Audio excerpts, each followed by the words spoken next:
Mr. President. Ladies and gentlemen of the Senate,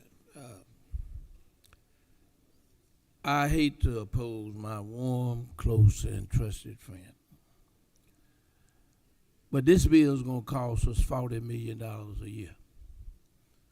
That's $40 million that you will not be able to touch or appropriate. In the past, I've gone along with it, but what's happening in Washington, D.C.,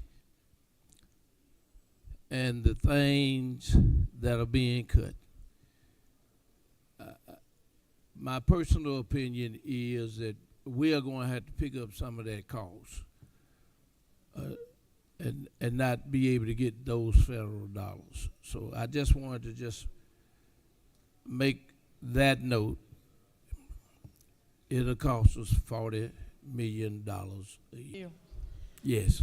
Thank you for your comments from the well on HB 266. And recognizing there are other authorities in the building, but I want to ask you, should this bill have a fiscal note?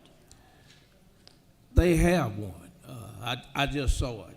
You saw it, but it's not in our books, is it? Yeah, the gentleman has a fiscal note.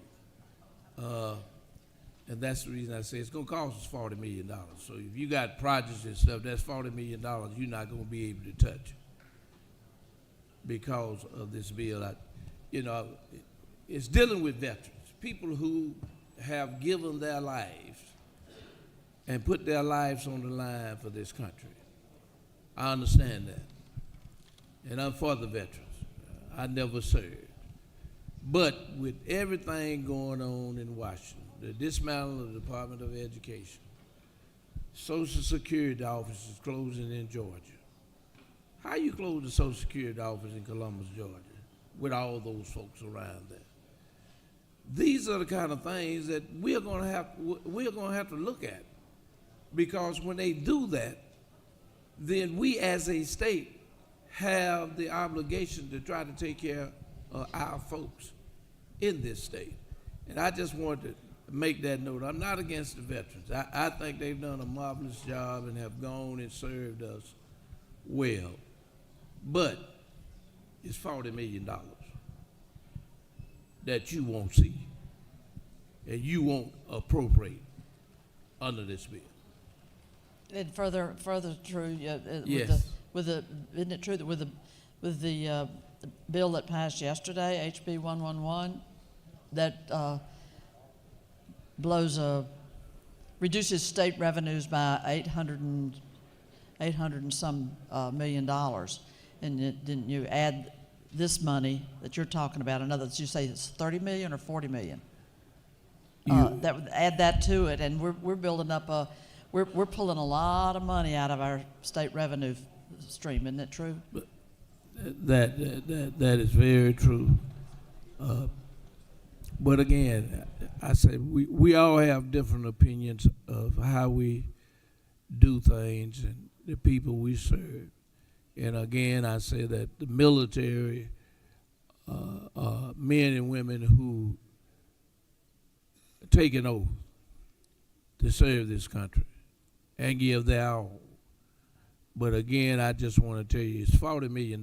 So if you got a project in your hometown and you're trying to get money out of the appropriations process, 40 million of it's gone. And so I just want you to know, when you do these things, they have consequences. They have real consequences. You know, I'm a poor boy. A dollar means something to me. But when you start talking about 40 million, I can't even count it. I can't count $40 million in my account or nowhere else. And I just want you to know that when you do it, it does have consequences, because when you look at the overall budget and we don't know what else is coming down the pipe in Washington, it means that when we lose that money there, we got to make up the difference. Are there any more questions? Mr. President, I yield the will.